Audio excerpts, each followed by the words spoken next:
வணக்கம். இது உங்கள் ஊடகம், தமிழர்களுக்கான ஊடகம் ஜீவா டுடே.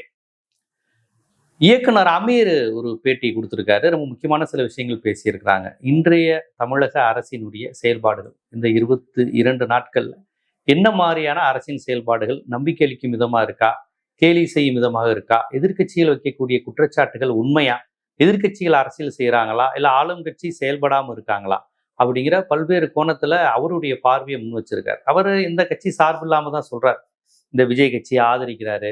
இப்பதானே வந்திருக்கிறாங்க, அமைச்சர்கள் சின்ன பசங்க தானே, அதனால அவங்களுக்கு சில விஷயங்கள் தெரியல, அதை நம்ம கிண்டல் கேலியும் பண்ண வேணாம், அதெல்லாம் போ கத்துக்குவாங்கன்னு விஜய் கட்சிக்கு சப்போர்ட்டா தான் பேசுறாரு. நம்ம ஒரு விமர்சனம் செய்யணும், எதிர்க்கணுங்கிற அந்த நோக்கத்துல பேச வேணாம், பார்ப்போம் இப்பதானே வந்திருக்கிறாங்க அப்படிங்கிற டோன்ல தான் ஆரம்பிக்கிறார். ஆரம்பித்துட்டு போக போக சில கேள்விகளை இன்றைய தமிழ்நாட்டின் முதலமைச்சர் ஜோசப் விஜய் அவர்களிடம் அவர் முன்வைக்கிறார். என்ன கேள்வி கேட்கிறாருன்னா, கரூர் சம்பவத்துல 44 பேர் செத்து போனாங்க, உங்க மீது கேஸ் இருக்கு, உங்க உங்க உங்க மீது வழக்கு உங்க கட்சி மீது போட்டிருக்கு, ஆதவர்ஜினா புசி ஆனந்தெல்லாம் தலைமறைவானாங்க. நீங்க ஒரு 20 நாள் பேசாம இருந்து திடீர்னு வந்துட்டு செந்தில் பாலாஜி தான் குத்தி கொலை பண்ணாரு, செந்தில் பாலாஜி தான் எல்லாரையும் இது பண்ணாங்க, எப்படி ஆம்புலன்ஸ் வந்துச்சு, எப்படி உடனே மினிஸ்டர் வந்தாங்கன்னு தாவேகா தரப்புல இருந்து 20 நாள் கழிச்சு வந்து அப்படியே டிஎம்கே தான் இதை பண்ணுச்சுங்கிற மாதிரி பேச ஆரம்பிச்சாங்க. முதலமைச்சர் என்ன சொன்னாரு, ஒரு ஒரு கட்சியின் தலைவர் இப்படி தான் கட்சி தொண்டர்கள் சாவதை விரும்ப மாட்டாரு, பாவம் அவரே மன அதிருப்தியில் இருப்பாருன்னு விஜய்க்கு சார்பாக தான் அன்றைய முதலமைச்சர் ஸ்டாலின் அவர்களும் சொன்னாங்க. சோ இப்போ கரூர்ல இப்ப பாதிக்கப்பட்ட மக்களுக்கு ஒரு நீதி வேணும். என்ன நடந்துச்சு, யாரு காரணம்? இப்போ உங்க கவர்மெண்ட் வந்துருச்சுல, நீங்க அந்த கவர்மெண்ட்ல என்ன சொன்னீங்க, செந்தில் பாலாஜி தான் காரணம், எப்படி கரெக்டா நைட் அந்த டயத்துக்கு வந்தாங்க. நீங்க டயத்துக்கு அங்க இருந்தும் போயிட்டீங்க. சம்பவ இடத்துல இத்தனை பேர் செத்து போயிட்டாங்கன்னு தெரிஞ்சும் விஜய் கட்சியினர் யாருமே அங்க இல்ல, போயிட்டாங்க. விஜய் உட்பட உடனடியாக சென்னைக்கு வந்துட்டாங்க. ஆனா பக்கத்துல இருந்த அமைச்சர்கள் அப்ப உள்ள வந்தாங்க, அன்பில் மகேஷ் போன்றவர்கள், செந்தில் பாலாஜி போன்றவர்கள். அதை நீங்க குற்றமா சொன்னீங்க, இது எப்படி கரெக்டா வந்தாங்கன்னு. எப்பா உங்க தலைவர் கரெக்டா போயிட்டாரேப்பா, அங்க இருக்கணுமேப்பா அப்படின்னா அதை விடுங்க, நீங்க எப்படி வந்தீங்கன்னாங்க.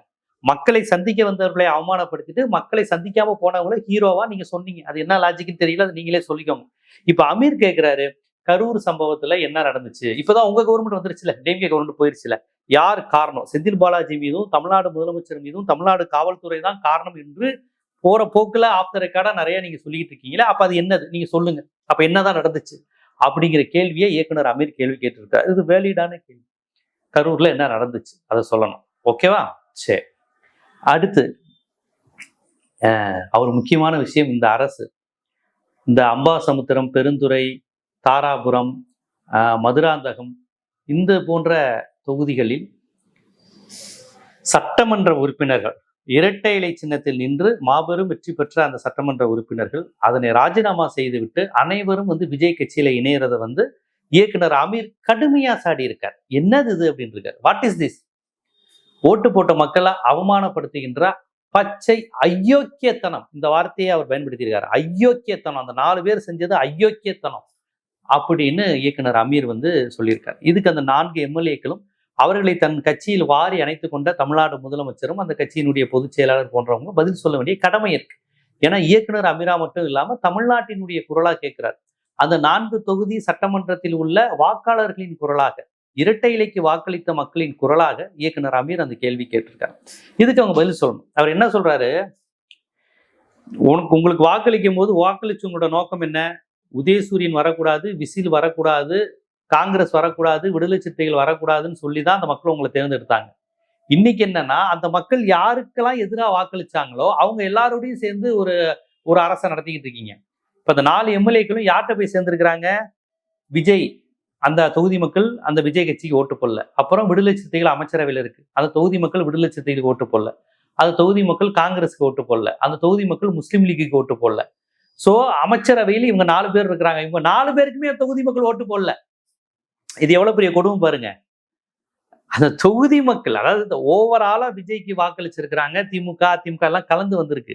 நீங்க ராஜினாமா செய்த தொகுதி மக்கள் இருக்காங்க, அவங்க கிளியரா சொல்லியிருக்காங்க, தமிழ்நாடு முழுக்க விஜய் அலை வீசட்டும், இல்ல வேற கட்சி ஜெயிக்கட்டும், எங்க தொகுதியில இரட்டை இலை தான் அவங்க ஜெயிச்சிருக்கிறாங்க, வாக்களிச்சிருக்கிறாங்க.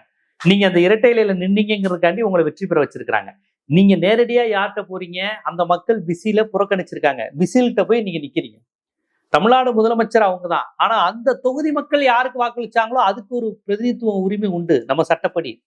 இப்ப என் தொகுதியில நான் யாரை எம்எல்ஏவை தேர்ந்தெடுத்தேனோ, எந்த கட்சியை தேர்ந்தெடுத்தோனோ அந்த கட்சி சார்ந்த எம்எல்ஏ ஜெயிக்கணுங்கிறது தான் என்னுடைய நோக்கமா இருந்திருக்கும். அது பிசிலா இருக்கலாம், சங்கா இருக்கலாம், சக்கரமா இருக்கலாம், உதயசூரியனா இருக்கலாம், ரெட்டலையா இருக்கலாம், மாம்பழமா இருக்கலாம், ஏதோ ஒரு சுயேட்சை கூட இருக்கட்டும். அதுதான் மரியாதை. ப்ராப்பரா ஒரு சின்னத்துக்கு வாக்களிச்சிருக்காங்கல்ல அவங்க. நீங்க அதை இது பண்ணிட்டு எந்தெந்த கட்சிகளை எல்லாம் அந்த மக்கள் புறக்கணித்தார்களோ அந்த கட்சிகள்லாம் சேர்ந்து ஒரு அமைச்சர் ஆட்சி இருக்கு, அதுக்கு போய் நான் ஆதரவு தரேன்னு இவங்க சொல்லக்கூடாது. தமிழ்நாட்டுல அப்படி ஒரு கவர்மெண்ட் நடந்தா அந்த 4 தொகுதி மக்களுக்கும் துரோகம் கிடையாது, தமிழ்நாடு முழுக்க சேர்ந்து நடக்கிறது. ஆனா அந்த தொகுதி மக்களுக்கு பிரத்யேகமா செய்யக்கூடிய துரோகம், இதுதான் அமீர் சொல்றாரு. இது அயோக்கியத்தனம் அப்படிங்கிறார். அப்ப இது குதிரை பேர அரசியல் என்பதை விட மோசம். அதை விட கண்டிச்சிருக்காரு. தலைமைச் செயலகத்தை கட்சி அலுவலகமாக மாற்றுவது சரியான செயலா முதலமைச்சர் விஜய் அவர்களேன்னு கேள்வி கேட்டிருக்கிறார். அவங்க ராஜினாமா செய்யறாங்க, கீழே உங்களுக்கு ஏடிஎம்கே கார்டு கொடுக்குறாங்க. இது என்னது? இது பனையூர்ல சேர்ந்துக்கோங்க, போயஸ் தோட்டத்துல ஏடிஎம்கேல சேரட்டும், அறிவாலயத்துக்கு டிஎம்கேல சேரட்டும், செக்ரட்டரியேட் வந்துருங்கப்பா எல்லாரும் டிஎம்கே காரங்களா ஏடிஎம்கே காரங்களான்னு சொன்னா எடுபடுமா? அப்படி எந்த கட்சியும் எந்த ஆட்சியும் செஞ்சக்கூடாது, செஞ்சது இல்லை. இது பாஜக வாஷிங் மிஷினோட மோசமா இருக்குன்னு அமீர் சொல்லியிருக்காரு. நீ யாரா வேணாலும் இருந்துக்கோ, கல்குவாரி நடத்து, டாஸ்மாக் நடத்துறவனாரு, ரவுடியமாரு, சாதி வெறியனாரு, என் கட்சியில சேர்ந்தா நீ வாஷிங் மிஷின்ல புனிதமாக்கிடுவ அப்படிங்கிற மாதிரியான சொல்வது என்பது பாஜகவினுடைய மாடல். அதே மாடலில் தமிழ்நாட்டில் ஆட்சியா அப்படிங்கிற கேள்வியை, கொந்தளிப்பை இயக்குனர் அமீர் எழுப்பி இருக்கிறார். இயக்குனர் அமீர் திமுக காரர் கிடையாது, கம்யூனிஸ்ட் கிடையாது, காங்கிரஸ் கிடையாது, விடுதலை சிறுத்தைகள் கிடையாது, ஏன் தௌ ஜமாத்து முஸ்லீம் அமைப்புகளை கூட அவர் கிடையாது. அவர் விஜய் பல நேரங்களில் பலர் விமர்சனம் செய்த போது ஆதரித்தவர். ஏன் விஜய் வரட்டுமே, இப்பதானே வந்திருக்காரு, ஏன் இன்னைக்கு கொந்தளிக்கிறீங்க எல்லாம் கேட்டார்.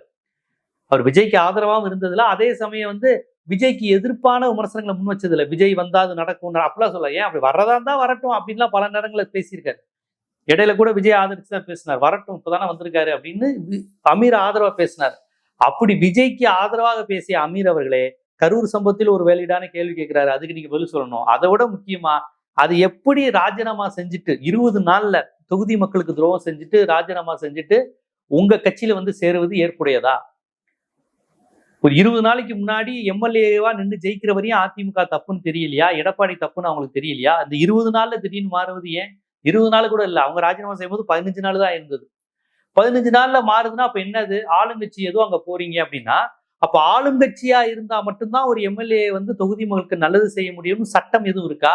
அப்ப அப்படி பார்த்தா கலைஞர் எதிர்கட்சியா இருந்திருக்காரு, ஜெயலலிதா அம்மையார் எதிர்கட்சியா இருந்திருக்கிறாங்க, காமராஜர் எதிர்கட்சியா இருந்திருக்கிறாங்க. அப்ப காமராஜர் போய் வேற வழியே இல்லை, என் தொகுதி மக்களுக்கு நல்லது செய்யணும்னு போய் திமுக போய் சேர்ந்தாரா? இல்ல அண்ணா கலைஞர்லாம் நாங்க எப்படியா 57ல 15 சீட்டு தான் ஜெயிச்சாங்க, 15 எம்எல்ஏக்களும் காமராஜர் போய் எப்படி சரண்டர் ஆனாங்களா?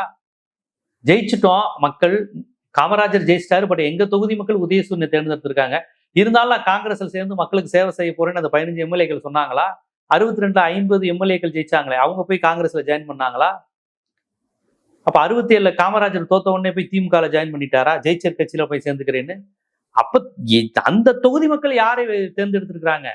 தமிழ்நாடு முழுவதும் திமுக தேர்ந்தெடுத்தாலும் உசிலம்பட்டில ஃபார்வர்டு பிளாக் தேர்ந்தெடுப்பாங்க, தமிழ்நாடு முழுவதும் அதிமுக தேர்ந்தெடுத்தாலும் நாகர்கோயில காங்கிரஸ் தான் ஜெயிக்கும். அப்ப இந்த மாதிரி அந்த தொகுதி மக்களுக்கு என்று ஒரு உரிமை உண்டு. சிஎம்மா நீ யாராவது தேர்ந்தெடுத்துக்கோ, தமிழ்நாடு சிஎம்மா யாராவது வரட்டும், பட் என் தொகுதியில நான் இவங்களுக்கு தான் ஓட்டு போடுவேன்னு சொல்லக்கூடிய தொகுதிகள்லாம் தமிழ்நாட்டுல சில தொகுதிகள் உண்டு. சக்கரபாணிலாம் யார் அங்க ஜெயிச்சாலும் தோத்தாலும் சக்கரபாணி ஜெயிப்பாரு. முக்கிய தேவர்லாம் யார் ஜெயிச்சாலும் தோத்தாலும் முக்கிய ஃபார்வர்டு பிளாக் யாரோட கூட்டணி இருக்கு அப்படிங்கலாம் தெரியாது. யாரோட கூட்டணியில் இருந்தாலும் உசிலம்பட்டில ஃபார்வர்டு பிளாக் ஜெயிக்கும். பொன்னப்ப நாடாருன்னு ஒருத்தர் நாகர்கோயில ஜெயிச்சாரு, அவருடைய ஆட்சி ஒன்றும் தமிழ்நாட்டுல வரல.